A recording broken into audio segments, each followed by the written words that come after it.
We've seen death. We've seen disability. We've seen disfigurement. We've seen deprivation. We've seen destitution from snakebite.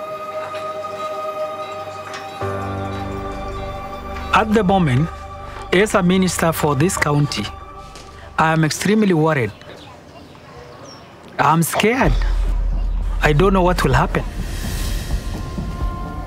It's a daily reality, a race to traverse the isolated, rocky, and unforgiving terrain, all the while knowing treatment may be hours or days away. Can you imagine the distress of running from your home, perhaps in the night, with a child on your back, suffering from snake bites, screaming in pain? And when you finally flag down a passing vehicle in hopes of making it to the hospital, will the hospital even have the antivenom needed to save your daughter's life? This is the only one left? You mean this is the only one left in the whole hospital? Antivenom is very scarce. It comes and then it gets finished, then we stay without it for some time. Every day, it's a sadness that never goes away. Your child buried next to your home. Yet another young life taken during the night.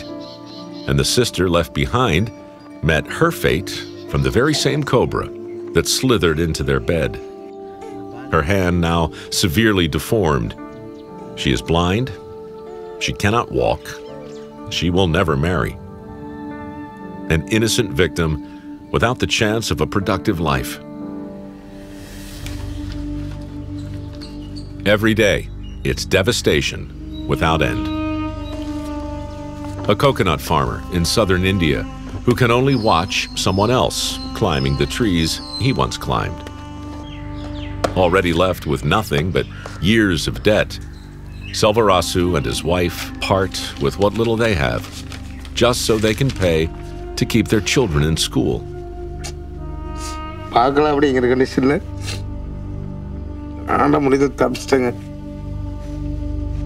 Most victims of snakebite are amongst the most impoverished levels of the community.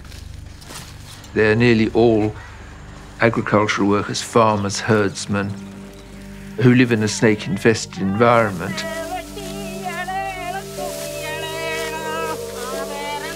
And the city dwellers may be genuinely ignorant of the plight of people who live perhaps only a few miles away and who are the food producers for the country. It's a huge cost that you cannot imagine.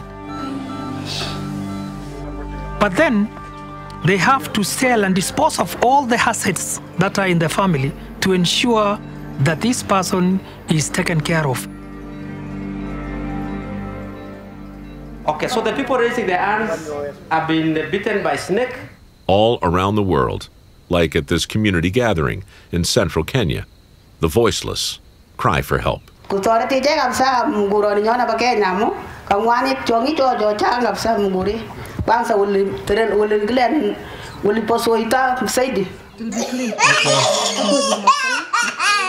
actually, these are the real cries.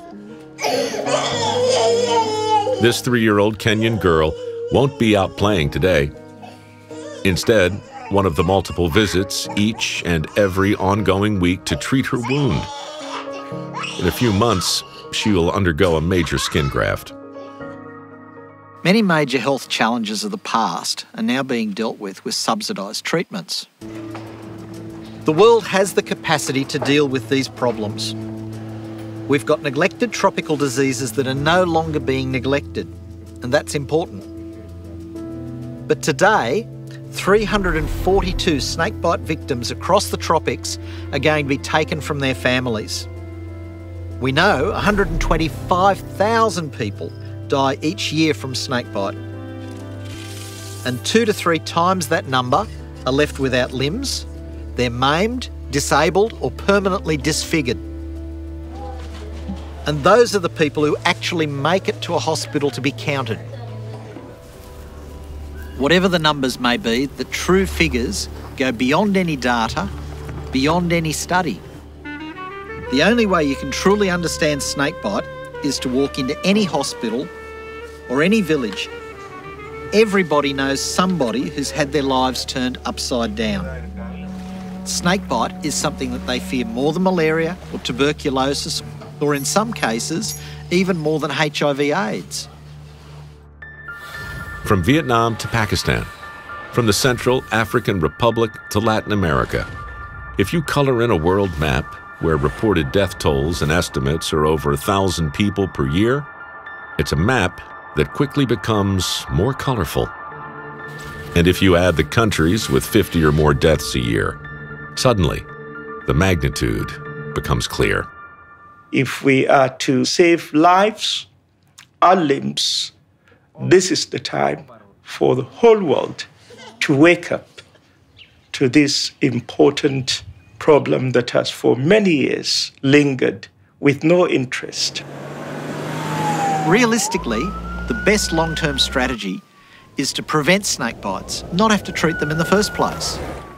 We have scientists, doctors, advocates all around the world who fight for these people on a daily basis, educating people on the ground to encourage the simple use of footwear, training rural health workers, and even teaching people that visiting a traditional healer is not necessarily of any use.